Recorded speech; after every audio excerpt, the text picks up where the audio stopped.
नेकी ते बदी, सच ते झूठ विचाले जंग रही है, जिहड़ी अज भी बादस्तूर जारी है। अज भारत विच नाजी तरज ते हिंदू हिंदी हिंदुस्तान विच यकीन रखण वालियां दी हकूमत है। ये चाणक्य पुत्र अपने झूठ नूं बाखूबी कुल दुनिया नूं वेच रहे हैं। साल 2012 विच शुरू हुए TV 84 ਦੇ ਸੱਚੋ ਸੱਚ ਪ੍ਰੋਗਰਾਮ ਵਿੱਚ ਹਰ ਖਬਰ ਨੂੰ, ਹਰ ਵਾਪਰੀ ਘਟਨਾ ਨੂੰ ਸੱਚ ਦੀ ਕਸਵੱਟੀ ਤੇ ਪਰਖਿਆ ਜਾਂਦਾ ਹੈ। ਸਾਡਾ ਈਮਾਨ ਹੈ ਕਿ ਸੱਚ ਦੇ ਸੂਰਜ ਸਾਹਮਣੇ ਝੂਠ ਦਾ ਹਿਮਾਲਾ ਪਹਾੜ ਵੀ ਖਲੋ ਨਹੀਂ ਸਕਦਾ। ਤੁਸੀਂ ਸਾਡੇ ਨਾਲ ਸ਼ਾਮਲ ਹੋਵੋ ਪ੍ਰੋਗਰਾਮ ਸੱਚੋ ਸੱਚ ਵਿੱਚ ਮੰਡੇ ਥਰੂ ਫਰਾਈਡੇ 7:30 ਤੋਂ ਲੈ ਕੇ 9 ਵਜੇ ਤੱਕ। ਸੱਚ ਕੀ ਬਾਣੀ ਨਾਨਕ ਆਖੇ, सच सुनाए सी सच की बेला।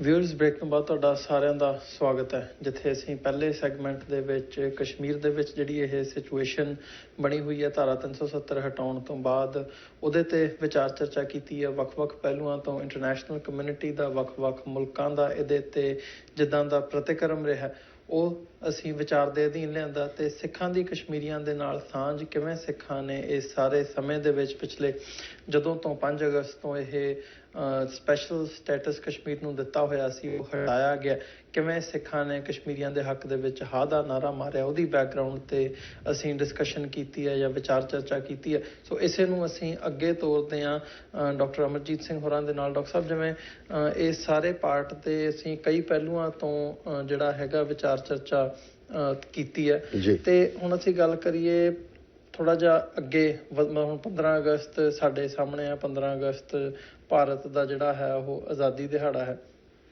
ਕਸ਼ਮੀਰ ਦਾ ਜਦੋਂ ਅਸੀਂ ਇਸ਼ੂ ਦੇਖ ਰਹੇ ਹਾਂ ਪਿਛਲੇ ਦਿਨਾਂ ਦੇ ਵਿੱਚ ਇਹ ਹਾਈਲਾਈਟ ਰਿਹਾ।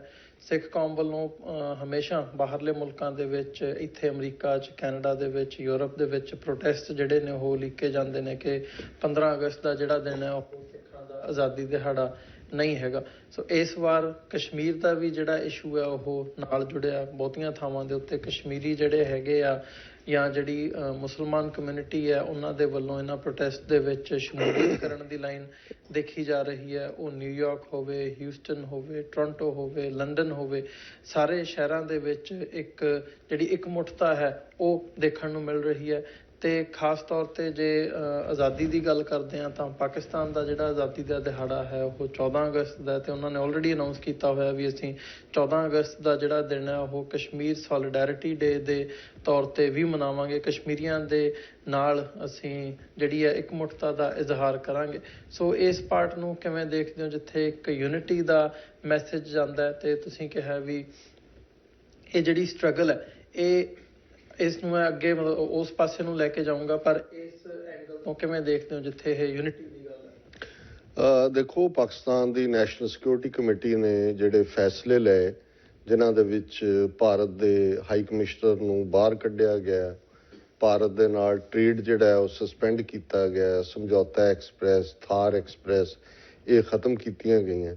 ਉਹਦੇ 'ਚ ਇਹ ਸੀ ਕਿ 14 ਅਗਸਤ ਜਿਹੜਾ ਪਾਕਿਸਤਾਨ ਦਾ ਆਜ਼ਾਦੀ ਦਿਨ ਹੈ ਉਸ ਨੂੰ ਕਸ਼ਮੀਰ ਸੋਲੀਡੈਰਿਟੀ ਡੇ, ਕਿ ਅਸੀਂ ਕਸ਼ਮੀਰੀਆਂ ਦੇ ਨਾਲ ਯਕਜਹਿਤੀ ਦਾ ਇਜ਼ਹਾਰ ਕਰਦੇ ਉਸ ਨੂੰ ਮਨਾਇਆ ਜਾਏਗਾ। ਔਰ ਨਾਲ ਹੀ ਇਹ ਕਾਲ ਵੀ ਦਿੱਤੀ ਗਈ ਕਿ 15 ਅਗਸਤ ਦਾ ਦਿਨ ਐਜ਼ ਏ ਬਲੈਕ ਡੇ, ਕਾਲੇ ਦਿਨ ਵਜੋਂ ਜਿਹੜਾ ਹੈ ਉਹ ਮਨਾਇਆ ਜਾਏ।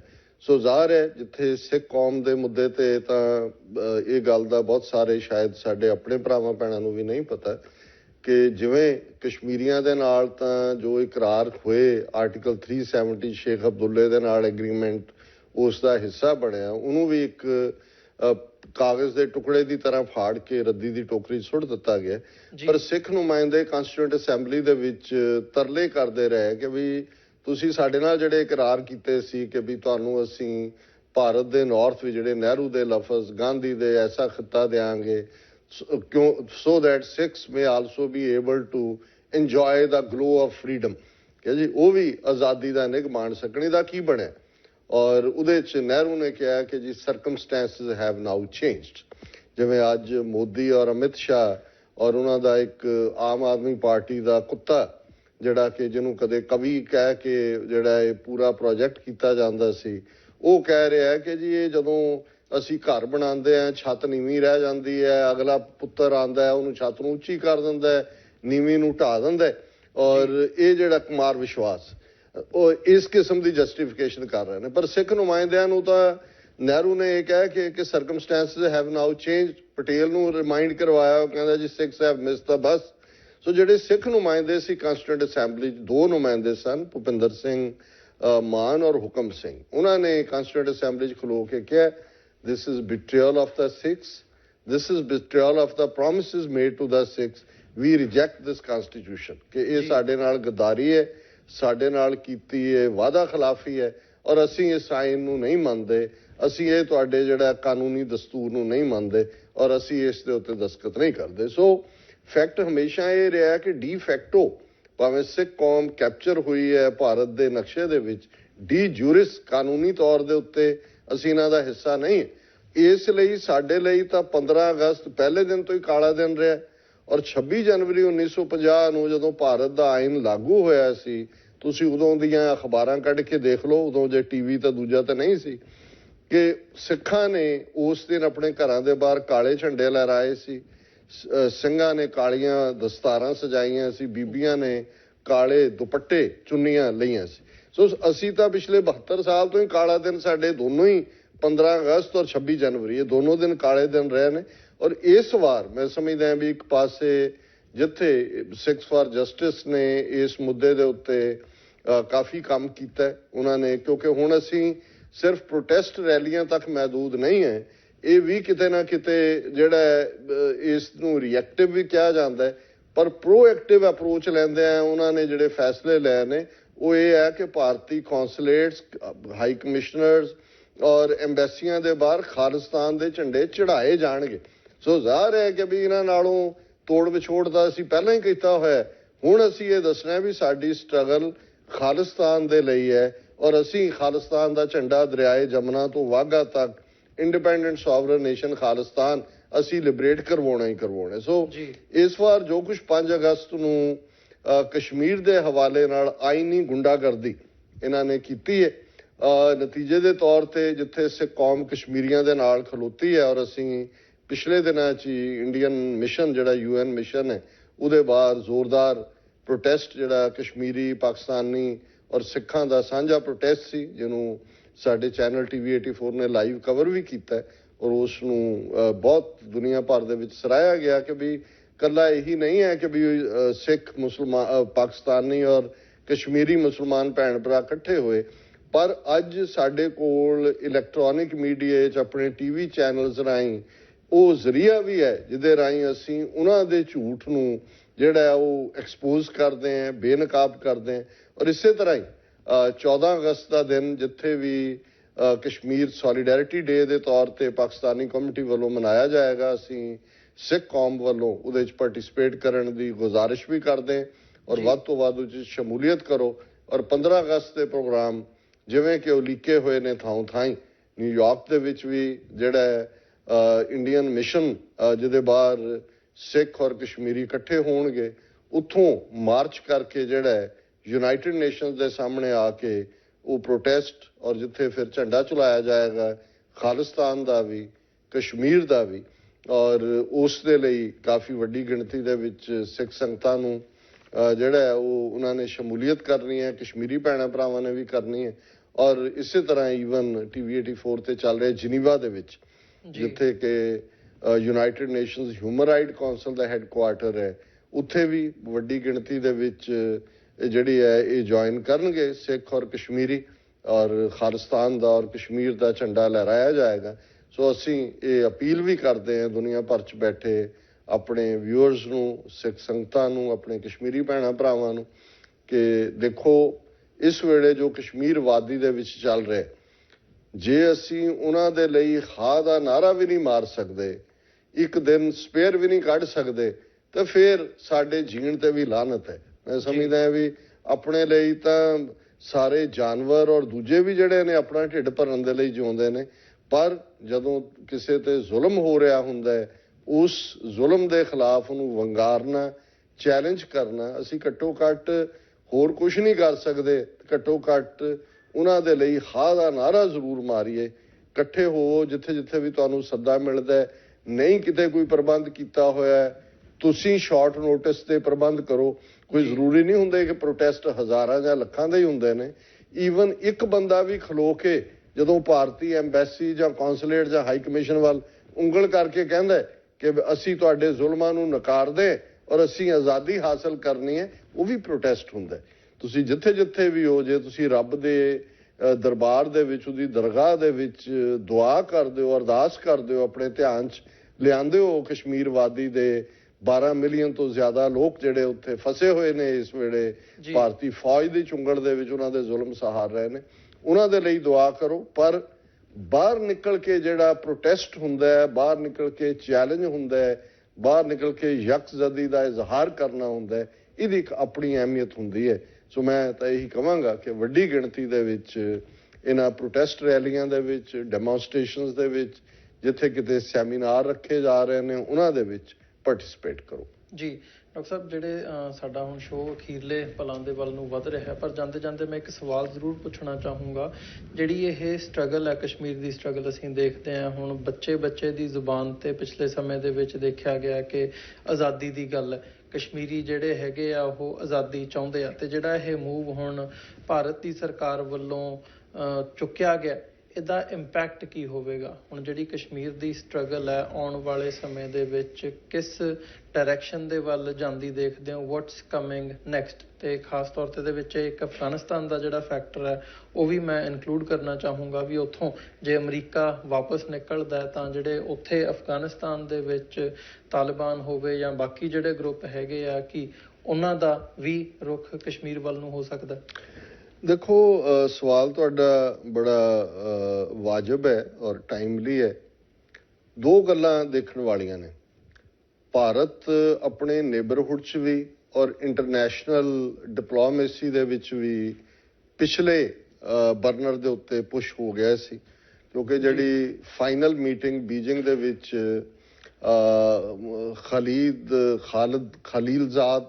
ਜ਼ਾਲਮੇ ਖਲੀਲਜ਼ਾਦ ਨੇ ਕੀਤੀ, ਉਹਦੇ 'ਚ Russia, America, China, Afghanistan, Pakistan ਇਹਨਾਂ ਦੇ ਸੀ, ਔਰ ਐਗਜ਼ਿਟ ਪਾਲਿਸੀ ਕੀ ਹੋਏਗੀ, ਭਾਰਤ ਉਹਦੇ ਤੋਂ ਬਾਹਰ ਸੀ। ਸੋ ਜ਼ਾਹਰ ਹੈ ਕਿ ਅਫਗਾਨਿਸਤਾਨ ਬੜੀ ਅਹਿਮੀਅਤ ਰੱਖਦਾ ਹੈ ਸੈਂਟਰਲ ਏਸ਼ੀਆ ਲਈ ਵੀ, ਸਾਡੇ ਸਾਊਥ ਏਸ਼ੀਆ ਲਈ ਵੀ ਔਰ ਇੰਟਰਨੈਸ਼ਨਲੀ, ਕਿਉਂਕਿ ਅਮਰੀਕਾ ਦੀ ਸਭ ਤੋਂ ਵੱਡੀ ਜੰਗ ਬਣ ਗਈ ਹੈ। 18 ਸਾਲ ਤੋਂ ਉੱਥੇ ਫਸੇ ਹੋਏ ਨੇ। ਔਰ ਇਮਰਾਨ ਖਾਨ ਸਾਹਿਬ ਜਦੋਂ 3 ਰੋਜ਼ਾ ਦੌਰੇ ਦੇ ਉੱਤੇ ਅਮਰੀਕਾ 'ਚ ਆਏ, ਔਰ ਜਿੱਥੇ ਜ਼ਾਹਰ ਹੈ ਕਿ ਪਾਕਿਸਤਾਨ ਲੀਡ ਐਕਟਰ ਹੈ, ਉਹ ਸਾਰੀ ਜਿਹੜੀ ਗੁਫ਼ਤਗੂ ਜਾਂ ਇਹਨਾਂ ਦੀ ਨੈਗੋਸ਼ੀਏਸ਼ਨ ਤਾਲਿਬਾਨ ਦੇ ਨਾਲ ਚੱਲ ਰਹੀ ਹੈ, ਔਰ ਉਹਦੇ 'ਚ ਉਹਨਾਂ ਨੇ ਪ੍ਰੈਜ਼ੀਡੈਂਟ ਟਰੰਪ ਨੇ ਤਾਰੀਫ ਕੀਤੀ। ਉੱਥੇ ਉਹਨੇ ਜੰਮੂ ਕਸ਼ਮੀਰ 'ਚ ਮੋਦੀ ਦੇ ਹਵਾਲੇ ਨਾਲ ਗੱਲ ਕਰਕੇ ਮੀਡੀਏਸ਼ਨ ਦੀ ਆਫਰ ਵੀ ਕੀਤੀ। ਸੋ ਜ਼ਾਹਰ ਹੈ ਕਿ ਵੀ ਇਸ ਸਾਰੇ ਤੋਂ ਬਾਅਦ ਜਿਵੇਂ ਭਾਰਤ ਨੇ ਇਹ ਸਟ੍ਰੋਕ ਮਾਰਿਆ, ਅੱਜ ਦੀ ਡੇਟ 'ਚ ਕਈਆਂ ਨੂੰ ਲੱਗਦਾ ਹੈ ਮਾਸਟਰ ਸਟ੍ਰੋਕ ਹੈ, ਸ਼ਾਇਦ ਉਹਦੇ ਥੱਲੇ ਇਹ ਹੈ ਵੀ ਅਮਰੀਕਾ ਜਿਹੜਾ ਕਿ ਆਲਰੇਡੀ ਅਫਗਾਨਿਸਤਾਨ ਦੀ ਪ੍ਰੋਸੈਸ 'ਚ ਹੈ ਵਿਦਡਰਾਅਲ 'ਚ, ਉਹਦਾ ਵੀ ਕੋਈ ਅਗਰੈਸਿਵ ਸਟਾਂਸ ਨਹੀਂ ਆਇਆ। ਚਾਈਨਾ ਅਮਰੀਕਾ ਦੇ ਨਾਲ ਟ੍ਰੇਡ ਵਾਰ 'ਚ ਫਸਿਆ ਹੋਇਆ ਹੈ, ਉਹਦਾ ਵੀ ਰਿਸਪੌਂਸ ਮਿਊਟ ਹੈ। ਰਸ਼ੀਆ ਨੇ ਤਾਂ ਖੁੱਲ੍ਹ ਕੇ ਇੰਡੀਆ ਦੇ ਹੱਕ ਦੇ ਵਿੱਚ ਹੀ ਗੱਲ ਕੀਤੀ ਹੈ, ਜਿਹੜੀ ਐਕਸਪੈਕਟਡ ਲਾਈਨ ਤੇ ਹੀ ਹੈ। ਸੋਵੀਅਤ ਯੂਨੀਅਨ ਇਹਨਾਂ 70 ਸਾਲਾਂ, ਜਦੋਂ ਤੱਕ ਸੋਵੀਅਤ ਯੂਨੀਅਨ ਦਾ ਵਜੂਦ ਸੀ 1999 ਤੱਕ, ਉਹ ਵੀਟੋ ਕਰ ਦਿੰਦਾ ਸੀ UN ਸਿਕਿਉਰਿਟੀ ਕਾਉਂਸਲ ਜਦੋਂ ਵੀ ਪਲੇਬਿਸਾਈਟ ਦਾ ਰੈਜ਼ੋਲੂਸ਼ਨ। ਇੰਗਲੈਂਡ ਔਰ ਫਰਾਂਸ ਦੇ ਮੈਂ ਕੋਈ ਰਿਐਕਸ਼ਨ ਨਹੀਂ ਦੇਖੇ। ਹਾਲਾਂਕਿ ਸੀ ਕਿ ਜੀ ਇੰਗਲੈਂਡ ਦਾ ਨਵਾਂ ਪ੍ਰਾਈਮ ਮਿਨਿਸਟਰ ਬੋਰਿਸ ਜੌਨਸਨ ਕੇ ਕੌਣ ਬਣਿਆ, ਉਹਦੇ ਇਮਰਾਨ ਖਾਨ ਨਾਲ ਗੱਲਬਾਤ ਕੀਤੀ ਔਰ ਉਹਨੇ ਕਿਹਾ ਕਿ ਬੜੀ ਐਕਸਪਲੋਸਿਵ ਹੈ situation, very grave, very serious ਹੈ। ਇਹਨਾਂ ਦੇ ਅੰਗਰੇਜ਼ੀ ਸ਼ਬਦਾਂ ਦੇ ਮਾਣੇ ਫਿਰ ਆਪ ਹੀ ਕੱਢਦੇ ਰਹਿੰਦੇ ਨੇ। ਪਰ ਇਹਦੇ 'ਚ ਕੋਈ ਸ਼ੱਕ ਨਹੀਂ ਹੈ ਕਿ ਅਫਗਾਨਿਸਤਾਨ ਵਾਈਟਲ ਹੈ ਹਰ ਗੱਲ ਤੋਂ। ਔਰ ਇਹ ਗੱਲ ਈਵਨ ਜਿਵੇਂ ਮੈਂ ਭਾਰਤੀ ਰਾਹ ਦੇ ਚੀਫ ਰਹੇ, ਇੰਟੈਲੀਜੈਂਸ ਬਿਊਰੋ ਦੇ ਚੀਫ ਅਮਰਜੀਤ ਦੁਲਟ, ਉਹਦੇ ਇੰਟਰਵਿਊ 'ਚ ਵੀ ਉਹਨੇ ਕਿਹਾ ਕਿ ਵੀ ਇਸ ਦੇ ਨਾਲ ਕਸ਼ਮੀਰ ਦੇ ਵਿੱਚ, ਹੁਣ ਆਜ਼ਾਦੀ ਤਹਿਰੀਕ ਦੀ ਗੱਲ ਤਾਂ ਨਹੀਂ ਕਰਦੇ ਸਾਰੇ ਇੰਟੈਲੀਜੈਂਸ ਆਪਰੇਟਿਵ, ਤਾਂ ਇੰਟੈਲੀਜੈਂਸ ਆਪਰੇਟਿਵ ਹੀ ਹੁੰਦੇ ਨੇ। ਉਹ ਕਹਿੰਦਾ ਕਿ ਮੈਂ ਦਹਿਸ਼ਤਗਰਦੀ ਦਾ ਵਧਾ ਦੇਖ ਰਿਹਾ ਔਰ ਅਫਗਾਨਿਸਤਾਨ ਔਰ ਦੂਸਰੇ ਚੋਂ ਜਿਹੜੇ ਫ੍ਰੀ ਹੋਣਗੇ, ਉਹਨੇ ਕਿਹਾ ਵੀ ਜੰਮੂ ਕਸ਼ਮੀਰ ਜਿਹੜਾ ਹੈ ਇੱਕ ਜਿਹਾਦ ਦੀ ਹੱਬ ਬਣ ਸਕਦੀ ਹੈ। ਸੋ ਜ਼ਾਹਿਰਾ ਤੌਰ ਦੇ ਉੱਤੇ ਕਿਉਂਕਿ ਭਾਰਤ ਦੇ ਮਾਮਲੇ 'ਚ ਅੱਜ ਭਾਵੇਂ ਵੈਸਟਰਨ ਵਰਲਡ ਚੁੱਪ ਹੈ, ਪਰ ਸ਼ਾਇਦ ਇਹਨਾਂ ਨੂੰ ਇਹ ਰਿਅਲਾਈਜੇਸ਼ਨ ਨਹੀਂ ਹੈ ਕਿ ਵੀ ਇਹ ਕਿਸ ਪਾਸੇ ਵੱਲ ਗੱਲ ਜਾ ਸਕਦੀ ਹੈ। ਔਰ ਇਸ ਸਾਰੇ ਦਾ ਇੰਪੈਕਟ ਇਸ ਵੇਲੇ ਤਾਂ ਇਮੀਡੀਏਟਲੀ ਲੱਗਦਾ ਹੈ ਕਿ ਜੀ ਭਾਰਤ ਨੇ ਐਨ ਮਾਸਟਰ ਸਟ੍ਰੋਕ ਮਾਰਿਆ, ਚੁੱਪ ਕਰਤਾ, ਹੋਰ ਕਿੰਨੀ ਕੁ ਦੇਰ ਕਰ ਲੈਣਗੇ, ਪ੍ਰੋਟੈਸਟ ਕਰ ਲੈਣਗੇ, ਹੋਰ ਕੀ ਕਰ ਲੈਣਗੇ। ਪਰ ਇੱਕ ਗੱਲ ਦਾ ਧਿਆਨ ਰਹੇ, ਇਹੀ 9/11 ਤੋਂ ਬਾਅਦ ਜਦੋਂ ਅਮਰੀਕਾ ਨੇ ਜਿਹੜੀ ਦੁਨੀਆ ਦੀ ਸੁਪਰ ਪਾਵਰ, ਰੋਜ਼ੀ ਕਟਰ, ਡੇਜ਼ੀ ਕਟਰ, ਕਿਹੜਾ ਬੰਬ ਉਹਨਾਂ ਨੇ ਅਫਗਾਨਿਸਤਾਨ 'ਚ ਨਹੀਂ ਸੁੱਟਿਆ, ਕਿਹੜਾ ਤੌਰ ਤਰੀਕਾ, ਥਾਊਜ਼ੈਂਡਸ ਆਫ ਡਰੋਨ ਅਟੈਕਸ ਜਿਨ੍ਹਾਂ ਦੇ ਥੱਲੇ ਈਵਨ ਪਾਕਿਸਤਾਨ ਦੀ ਸੋਵਰਨਿਟੀ ਵਾਇਓਲੇਟ ਕੀਤੀ ਜਾਂ ਦੂਜੇ। ਤੇ ਉਦੋਂ ਵੀ ਜਿਹੜੇ ਇੱਕ ਇੰਟਰਵਿਊ ਦੇ ਵਿੱਚ ਇੱਕ ਬਜ਼ੁਰਗ ਨੇ ਕਿਹਾ ਸੀ, ਅਫਗਾਨ ਨੇ, ਉਹਨਾਂ ਨੇ ਕਿਹਾ ਸੀ ਜੀ ਜਾਣਾ ਤੁਹਾਡੇ ਹੱਥ 'ਚ ਹੈ, ਆਣਾ ਤੁਹਾਡੇ ਹੱਥ 'ਚ ਹੈ, ਜਾਣਾ ਫਿਰ ਸਾਡੇ ਹੱਥ 'ਚ ਹੋਏਗਾ। ਵੀ ਕਲੌਕ ਤੁਹਾਡੇ ਕੋਲ ਹੈ ਪਰ ਵਕਤ ਅਸੀਂ ਡਿਸਾਈਡ ਕਰਦੇ। ਸੋ ਅੱਜ 18 ਸਾਲ ਬਾਅਦ ਉਹੀ ਲੋਕ ਜਿਨ੍ਹਾਂ ਨੂੰ ਇਹਨਾਂ ਨੇ ਤਾਲਿਬਾਨ, ਦਹਿਸ਼ਤਗਰਦ ਔਰ ਗੁਆਟਾਨਾਮਾ ਬੇ 'ਚ ਡੱਕਿਆ ਹੋਇਆ ਸੀ, ਉਹਨਾਂ ਦੇ ਨਾਲ ਬੈਠ ਕੇ ਇਹ ਅਕ੍ਰੋਸ ਦਾ ਟੇਬਲ ਜਿਹੜਾ ਹੈ ਉਹ ਨੈਗੋਸ਼ੀਏਸ਼ਨ ਕਰ ਰਹੇ ਨੇ। ਸੋ ਮੈਂ ਸਮਝਦਾ ਵੀ ਇਸ ਤਰੀਕੇ ਦੇ ਨਾਲ ਇੱਕ ਸਟੇਜ ਦੇ ਉੱਤੇ ਜਦੋਂ ਰਸ਼ੀਅਨ ਸੋਵੀਅਤ ਯੂਨੀਅਨ ਦੀ ਫੌਜ ਚੈਕੋਸਲੋਵਾਕੀਆ 'ਚ ਗਈ, ਹੰਗਰੀ 'ਚ ਗਈ, ਜਾਂ ਉਸ ਤੋਂ ਪਹਿਲਾਂ 1979 ਦੇ ਵਿੱਚ ਅਫਗਾਨਿਸਤਾਨ 'ਚ ਆਈ ਸੀ, ਸਭ ਕੁਝ ਚੁੱਪ ਹੋ ਗਿਆ, ਸਭ ਕੰਟਰੋਲ ਕਰ ਲਿਆ ਸੀ। ਪਰ ਇਵੇਂ ਜਿਹੜੇ ਨੇ ਉਹ ਮੁਲਕਾਂ ਦੀਆਂ ਤਕਦੀਰਾਂ ਜਾਂ ਲੋਕਾਂ ਦੇ ਫੇਟ ਡਿਸਾਈਡ ਨਹੀਂ ਹੁੰਦੇ, ਅਲਟੀਮੇਟਲੀ ਚੈਲੰਜ ਹੁੰਦੇ ਨੇ। ਔਰ ਮੈਂ ਸਮਝਦਾ ਵੀ ਇਹ ਅਨਫੋਰਚੂਨੇਟ ਹੈ ਕਿ ਜਿਹੜੀ ਗੱਲ ਕਲਿੰਟਨ ਨੇ ਨਿਊਕਲੀਅਰ ਫਲੈਸ਼ ਪੁਆਇੰਟ ਦੀ ਕਹੀ ਸੀ ਕਸ਼ਮੀਰ ਦੇ ਮੁੱਦੇ ਤੇ, ਸੱਚਮੁੱਚ ਹੀ ਉਹ ਫਲੈਸ਼ ਪੁਆਇੰਟ ਬਣਨ ਵੱਲ ਵੱਧ ਰਿਹਾ। ਔਰ ਇਸ ਗੱਲ ਦਾ ਧਿਆਨ ਰਹੇ ਕਿ ਭਾਰਤ, ਪਾਕਿਸਤਾਨ ਦੋਵੇਂ ਹੀ ਨਿਊਕਲੀਅਰ ਪਾਵਰਸ ਨੇ। ਆਲਰੇਡੀ 3.5 ਜੰਗਾਂ ਕਸ਼ਮੀਰ ਦੇ ਮੁੱਦੇ ਤੇ ਹੋ ਚੁੱਕੀਆਂ ਨੇ। ਔਰ ਕਸ਼ਮੀਰ ਸਿਰਫ ਇੱਕ ਟੈਰੀਟੋਰੀ ਨਹੀਂ ਹੈ ਜਾਂ ਇੱਕ ਹਿਊਮਨ ਰਾਈਟਸ ਦੀ ਵਾਇਓਲੇਸ਼ਨ ਦਾ ਹੀ ਮੁੱਦਾ ਪਾਕਿਸਤਾਨ ਦੇ ਲਈ ਕਸ਼ਮੀਰ ਨੂੰ ਅਹਿਮੀਅਤ ਨਹੀਂ ਬਣਾਉਂਦਾ, ਅਹਿਮੀਅਤ ਵਾਲਾ ਖਿੱਤਾ ਨਹੀਂ ਬਣਾਉਂਦਾ। ਪਾਣੀ, ਔਰ ਇਹ ਜਦੋਂ ਅਸੀਂ ਯੂਨਾਈਟਿਡ ਨੇਸ਼ਨਸ ਔਰ ਦੂਸਰੀਆਂ ਰਿਪੋਰਟਾਂ ਦੇਖੀਆਂ ਜਿਹਦੇ 'ਚ ਕਿਹਾ ਗਿਆ ਕਿ 21ਵੀਂ ਸਦੀ ਜਿਹੜੀ ਹੈ ਉਸ ਦੇ ਵਿੱਚ ਪਾਣੀ ਦੇ ਉੱਤੇ ਜੰਗਾਂ ਹੋਣਗੀਆਂ। ਤੇ 1960 ਦੀ ਇੰਡਸ ਵਾਟਰ ਟ੍ਰੀਟੀ ਜਿਹੜੀ ਕਿ 3 ਦਰਿਆ ਸਤਲੁਜ, ਬਿਆਸ, ਰਾਵੀ ਭਾਰਤੀ ਕਬਜ਼ੇ ਵਾਲੇ ਪੰਜਾਬ ਦੇ, ਔਰ ਚਨਾਬ, ਜੇਹਲਮ ਔਰ ਇੰਡਸ ਇਹ ਪਾਕਿਸਤਾਨ ਦੇ ਮੰਨੇ ਗਏ ਨੇ। ਚਨਾਬ ਔਰ ਜੇਹਲਮ ਮੁੱਖ ਤੌਰ ਤੇ ਵੈਲੀ 'ਚੋਂ ਗੁਜ਼ਰਦੇ ਨੇ। ਔਰ ਇਸ ਗੱਲ ਦਾ ਧਿਆਨ ਰਹੇ, ਔਰ ਪਾਕਿਸਤਾਨ ਦੇ ਜਿਹੜੇ ਸੀਰੀਅਸ ਐਨਾਲਿਸਟ ਨੇ ਉਹ ਆਲਰੇਡੀ ਇਸ ਗੱਲ ਵੱਲ ਦੇਖ ਰਹੇ ਨੇ ਕਿ ਜੇ ਇਸ ਕਸ਼ਮੀਰ ਦੇ ਮੁੱਦੇ ਤੇ ਦੁਨੀਆ ਚੁੱਪ ਬੈਠ ਗਈ ਔਰ ਕੋਈ ਰਿਐਕਸ਼ਨ ਨਹੀਂ ਹੋਇਆ ਜਾਂ ਗੱਲ ਅੱਗੇ ਨਾ ਤੁਰੀ, ਤੇ ਨੈਕਸਟ ਸਟੈਪ ਜਿਹੜਾ ਹੈ ਉਹ scrapping of Indus water treaty ਹੋਏਗਾ, ਜਿਹੜੀ ਪਾਕਿਸਤਾਨ ਦੀ ਲਾਈਫ ਲਾਈਨ ਹੈ। ਜਦੋਂ ਉੱਥੇ ਕਿਹਾ ਜਾਂਦਾ ਸੀ ਕਸ਼ਮੀਰ ਸ਼ਾਹ ਆ ਗਿਆ, ਉਦੋਂ ਸ਼ਾਇਦ ਪਾਣੀ ਦਾ ਮੁੱਦਾ ਵੀ ਕਿਤੇ ਨਾ ਕਿਤੇ ਹੋਏਗਾ। ਪਰ ਅੱਜ ਇਹ ਗੱਲ ਬਿਲਕੁਲ ਸਾਹਮਣੇ ਆ ਗਈ ਹੈ ਕਿ ਜੇ ਇਸ ਤਰ੍ਹਾਂ ਦੀ ਆਈਨੀ ਗੁੰਡਾਗਰਦੀ ਔਰ ਜਿਹੜੀ ਇੰਟਰਨੈਸ਼ਨਲ UN ਸਿਕਿਉਰਿਟੀ ਕਾਉਂਸਲ ਦੇ ਕੋਲ ਜਿਹਦੇ 17 ਰੈਜ਼ੋਲੂਸ਼ਨ ਜਿਹਦੇ ਤੇ ਨੇ, ਜੇ ਉਹਨੂੰ ਜਿਹੜਾ ਹੈ ਉਹ ਇੱਕ ਰੈਜ਼ੋਲੂਸ਼ਨ ਉਹਨਾਂ ਦਾ ਰਾਜ ਸਭਾ ਔਰ ਲੋਕ ਸਭਾ ਦਾ ਨਲ ਐਂਡ ਵੋਇਡ ਕਰ ਸਕਦਾ, ਤੇ ਇੰਡਸ ਵਾਟਰ ਟ੍ਰੀਟੀ ਜਿਹੜਾ ਪਾਣੀ ਉਹ ਉੱਪਰ ਰਾਈਪੇਰੀਅਨ ਨੇ ਉੱਪਰ ਬੈਠੇ ਹੋਏ ਨੇ, ਆਲਰੇਡੀ ਉਹਨਾਂ ਨੇ ਯੂਨੀਅਨ ਟੈਰੀਟਰੀ ਬਣਾ ਲਿਆ ਜੰਮੂ ਕਸ਼ਮੀਰ ਨੂੰ ਔਰ ਲਦਾਖ ਨੂੰ, ਉਹਨਾਂ ਨੂੰ ਕੌਣ ਰੋਕੇਗਾ।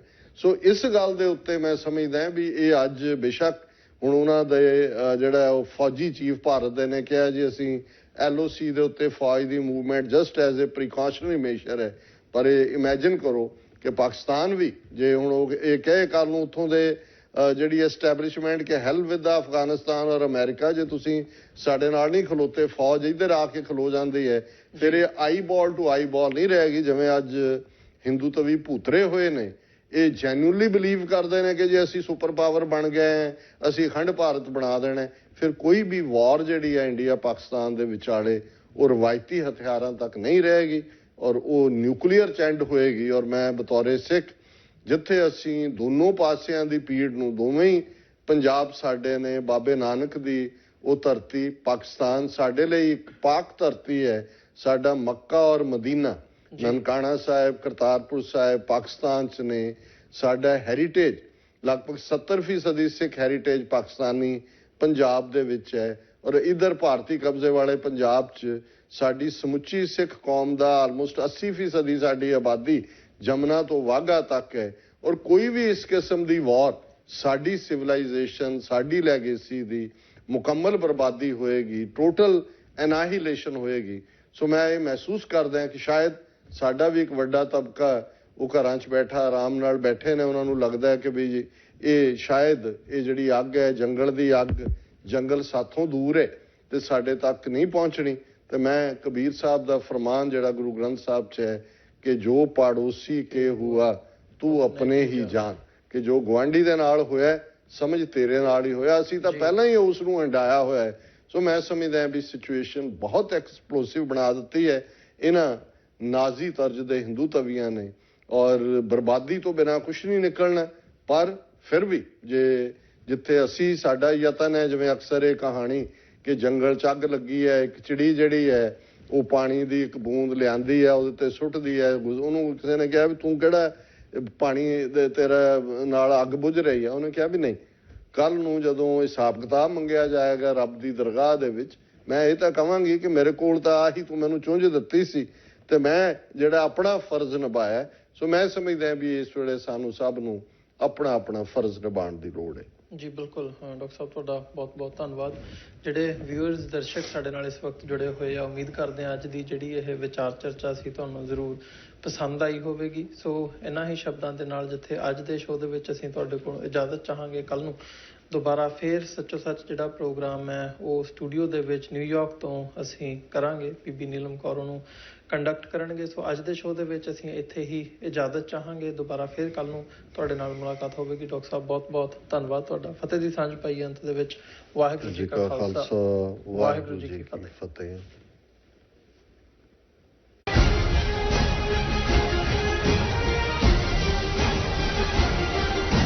ਜਬੈ ਬਾਣ 15 ਅਗਸਤ ਸਿੱਖਾਂ ਦਾ ਆਜ਼ਾਦੀ ਦਿਹਾੜਾ ਨਹੀਂ,